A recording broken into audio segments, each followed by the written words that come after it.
and thank you for tuning into Nizzy Sports Chat. I am your host, Nizzy, and in this video, you guys, we got our new and next installment of the NFL Power Rankings, doing a little recap after Week 6 action.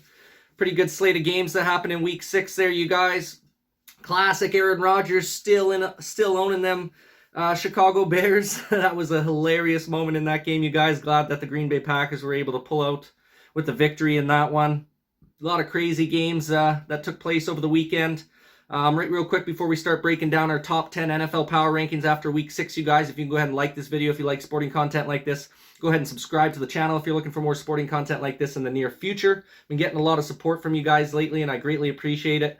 We're going to keep coming out with as much content as possible for you guys, but without further ado, we'll start breaking down our NFL Power Rankings after Week 6, you guys. And coming in at the number 10 spot.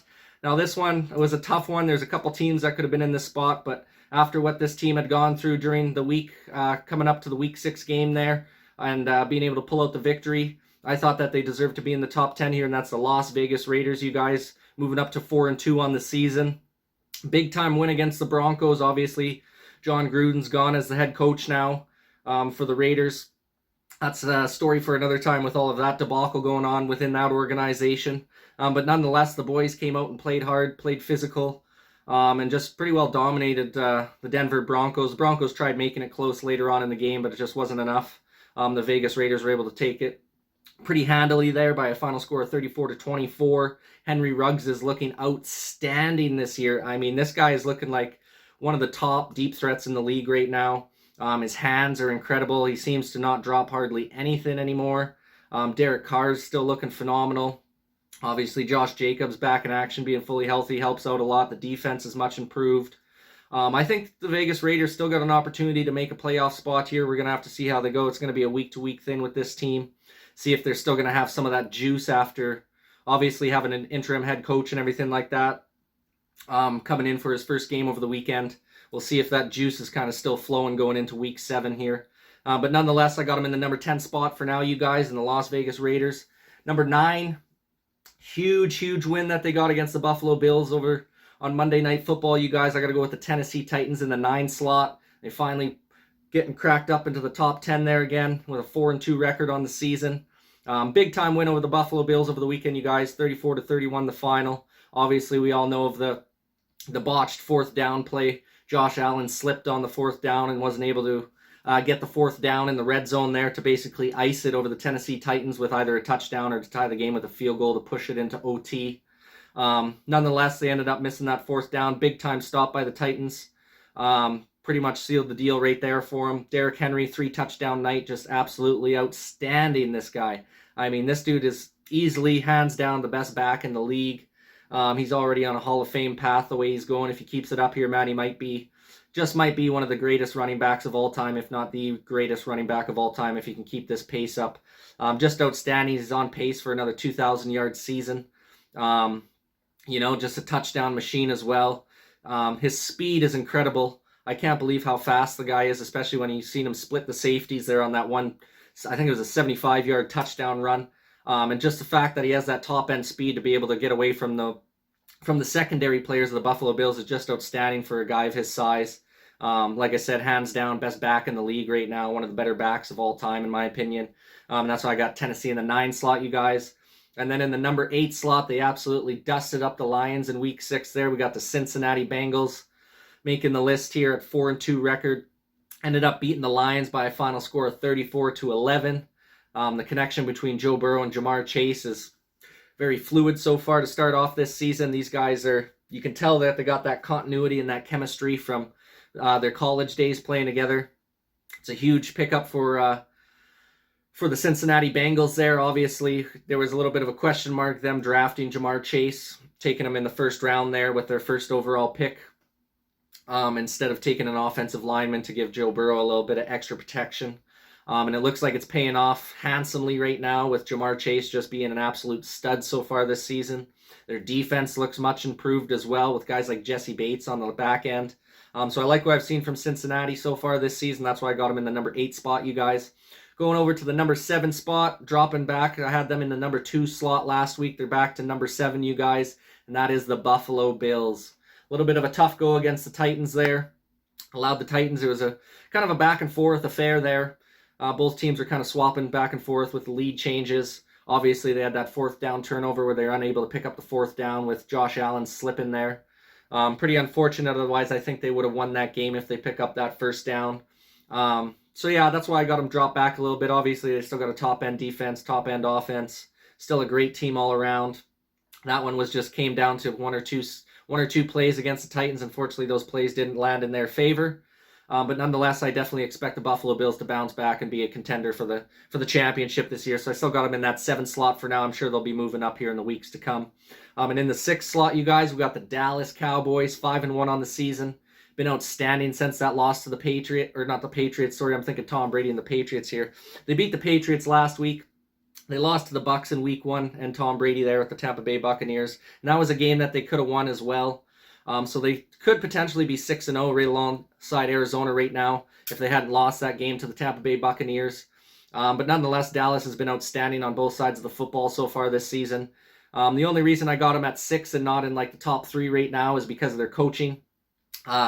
Just some of those decision making and those critical points in the game down the stretch there. Mike McCarthy is one of those guys. It's just I just don't trust his decision making down the stretch. I remember him when he was with the Green Bay Packers as our head coach for a few years. In those last 2 to 3 seasons, when we didn't have winning records and him and Aaron Rodgers' relationship was kind of falling apart, he made a lot of terrible decisions late in games, whether it be kicking field goals, not going for it on 4th down, just bad decisions, throwing the challenge flag on something that should not even be challenged because it's not even close. So I've seen this before, so I know what the Dallas Cowboys are dealing with the bad decision making by Mike McCarthy there. And that's the only reason I got them in the 6th slot. I think they would be in the top 3 if they had a little bit better coaching decision making going on later in the games there. But they still had a nice win, 35-29 over the Patriots. Like I said, I believe if there's a little bit better coaching decisions made, it probably wouldn't have even needed to go into overtime with that game. But when you got a guy like Dak Prescott leading the way as an MVP caliber quarterback, been outstanding since his injury last year. It's looked real good so far this season. Obviously, they got a great wide receiver room. Defense has looked a lot better. Trevon Diggs gets another interception. So that's, I believe, 7 interceptions now through 6 weeks. I mean, the dude's just outstanding. One of the top cornerbacks in the league so far this season. So you got to have Dallas Cowboys at the 6th slot right now. Number 5 slot, you guys, I got the Tampa Bay Buccaneers. They're also at a 5-1 record. Obviously, Tom Brady still playing outstanding for his age, leading the way. Yeah, they're just a great team. I'd probably have them a little bit higher as well if they weren't dealing with so many injury woes to their secondary unit. I mean, they are just absolutely marred at that cornerback slot. They're just dealing with injury after injury after injury there. Obviously, they still got one of the better run defenses in the league. That front 7 is still nasty as ever. And they got probably a top 3 offense in the league as well still. Thought they could have done a little bit better over the Eagles. They ended up beating the Eagles by a score of 28-22, allowed the Eagles to kind of hang around in that one a little bit there. That's probably why I got them back in that 5 slot, just because of that game as well as just the injuries to the secondary. So Tampa Bay in the number 5 slot. And then moving up 1 slot from last couple weeks, you guys, I got the Green Bay Packers coming in at number 4. Obviously, I'm a Packers fan, so maybe there's a little bit of bias here, but I do think the Green Bay Packers are a good team nonetheless. 5-1 record on the season, 5-game win streak since that week 1 terrible loss to the Saints. A-Rod still owns the Bears, as he says it himself, you guys. That was an epic moment in that game. As a Packers fan, obviously, all you Bears fans out there biting your lip and cursing the world at that one. But at the end of the day, A-Rod isn't wrong. 22-5 record overall against the Chicago Bears. I think the most impressive thing so far this season for the Green Bay Packers is just overcoming all the injury woes that we've been dealing with. I mean, so many injuries to our defense, our offensive line. We got one of our top wide receivers, MVS, Marquez Valdez-Scantling, is out. He's been on the IR with a hamstring. So I'm just real stoked on how the Packers have been able to come through dealing with all these injuries and still being able to produce a 5-1 record when it could easily be playing 500 ball just because of all the injuries we have been dealing with.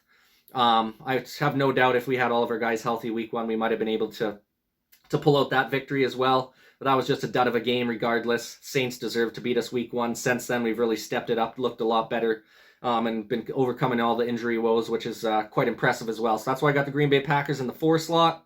In the number 3 slot, you guys, we got the Los Angeles Rams, 5-1 on the season as well. absolutely dusted up the Giants last weekend, 38-11. I mean, it wasn't even close. Forced Daniel Jones into 3 interceptions and 2 fumbles, lost one of those fumbles. So that defense of the Rams is just nasty. I mean, one of the top defenses in the league, if not the top defense in the league. They can just get it done, whether it be their defensive front, their secondary, their linebacking core is stout, and obviously having a guy like Matthew Stafford on the offensive side, throwing the rock around, getting all his wide receivers involved. The run game's starting to come to life a little bit for him here as well. So I like what I've seen from the Rams. I think they're going to keep a steady pace here for the rest of the season. Wouldn't be surprised if they're, trying to get into an NFC championship here at the end of the year, maybe pushing into the Super Bowl. So that's why I got them in the 3 slot right now. Number 2, you guys had to put them in there. Moved them up on the list. That's the Baltimore Ravens. I mean, these guys have been outstanding. I'd have them number 1 if the Cardinals weren't undefeated. But at the end of the day, they've been just so good this year, especially with all the injuries to their running back room, as well as Marcus Peters going down. They're one of their top cornerbacks. The defense has still been outstanding. They had a good draft on defense. I think his name is Owe. Last name Owe, one of their defensive linemen. He's been outstanding for them so far as a rookie this year. Just loved what I've seen from him, and Lamar's been outstanding, man. I mean, how much he's improved over the offseason with his passing ability is just huge. You can tell he's going through his reads properly and going through his progressions properly. He's not just looking at his first read and then, tucking the ball and running. He's going through, his first 3 progressions. If it's not there, then he decides to scramble out of the pocket and make the run. So you can tell he's got a lot more patience in the pocket this year, a lot more decisive with where he's putting the ball. I just thought he's been a lot better so far. He should even have more touchdowns and more yards this year. But Hollywood Brown has dropped a few big-time long bomb touchdown passes from him. So I really liked what I've seen from Lamar and the Baltimore Ravens so far. I mean, they're a force to be reckoned with in the league right now, and that's why I got him in the number 2 slot, you guys. And then, of course, in the number 1 slot in the NFL Power Rankings after Week 6, you guys, it's no surprise you got to have the only undefeated team left as the number 1 team to beat, and that is the Arizona Cardinals. Absolutely dusted up the Cleveland Browns. I did not see that one coming. I had them in my week pick. My game picks last week, I had the Browns with the upset. Not even close. It was 37-14. I mean, the Browns just got absolutely handed to them. Rough go all around. Baker didn't look too good. That Browns defense is looking terrible. And then on the other side, the Cards are just looking outstanding, man. Kyler Murray's just playing like an MVP candidate. That defense is looking real, real good. Obviously, J.J. Watt was a huge addition. Isaiah Simmons is looking real nice for them. Budda Baker. Just at every faucet on that defensive side of the ball, they got playmakers there. And same thing with the offense. They got playmakers all over the place. Obviously, signing Zach Ertz as well. Or not signing, trading for Zach Ertz as well last week. That's going to be a nice addition to their tight end room to go along with, I think it's Max Williams is their tight end right now. That's been pretty good as well. So no surprise, Arizona's up at the top, 6-0. Would love to get your guys' opinion in the comments section down below. Who do you got in your top 10 NFL Power Rankings after Week 6, you guys? Would love to have a conversation about that in the comments section down below. Please go ahead and like this video if you like sporting content like this. Go ahead and subscribe to the channel if you're looking for more sporting content like this in the near future. Thank you guys for watching, man. And this is Nizzy with Nizzy Sports Chat. Signing out.